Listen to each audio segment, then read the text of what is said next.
This is Dr. Tang, and today I'll be looking at the Sideshow Collectibles Babydoll Premium Format Exclusive statue. First off, it comes in more pieces than any other Sideshow statue I've received, so I've made sure to include the instructions on my site in case you lose yours, damage yours, whatever. Onto the statue. I first saw this in San Diego, and I was blown away with the pose, just how dynamic it was, and I'm glad that came through in the production model. It looks fantastic. It's not as good a pose as, say, the Laura Croft Premium format, but compared to most Sideshow statues, especially their lady statues, which are more geared towards beauty poses, this one is so much more dynamic and interesting. Now, a lot of people have compared this to the Gentle Giant statue, and while that one is the same character, it's obviously geared towards a different market. It is more of a beautiful, calming statue, and it's one of my favorites of that year. But I feel this one represents her character better in the movie. They definitely nailed the likeness a lot better, which I show up-close shots of later. It doesn't look perfect, but it is better than the Gentle Giant and the Hot Toys versions of Emily Browning. Now, the statue was a little too wide because I'm renovating parts of my wall I didn't want showing up in the video, so I couldn't go as wide as I wanted, and it didn't have a backdrop ready.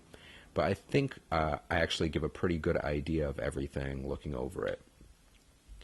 Now, the detail work on this is phenomenal. You can see with the base being turned around here, they have a lot of lines etched down the horns. They have a lot of smaller details in there you can look at. And when you look at, say, the sword and the gun, they have what I assume are stickers on there to replicate how they look in the movie, which is done very well. The little trinkets she has off of her gun have great detail work. The paint is nice, and it was one of the things I noticed first about the Gentle Giant statue, so I was glad to see Sideshow really brought it with that, because a lot of statues will slack off on smaller details, like, say, the Pop Culture Shot Guile, where the dog tags were very bare bones, as opposed to here, where you can see all the nice little details. The pose, when you turn it around from certain angles, can look slightly awkward, but from the vast majority, it looks really nice, and I feel most people, when they actually have it displayed, will feel the same way. Might not come off that way in some photos, but trust me, it looks great.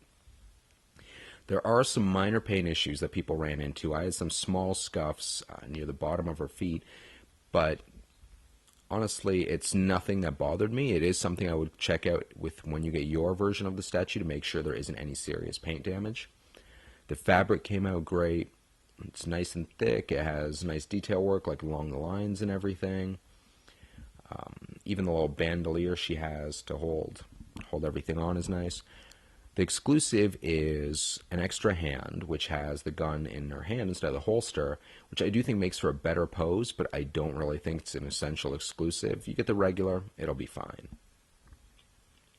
Definitely one of Sideshow's better offerings of late. The pose, sculpt, detail work, all of it is really nice. I recommend picking up. It's a very good statue, and I think you'll be happy with it. This is Dr. Tang, and I hope you enjoyed the review.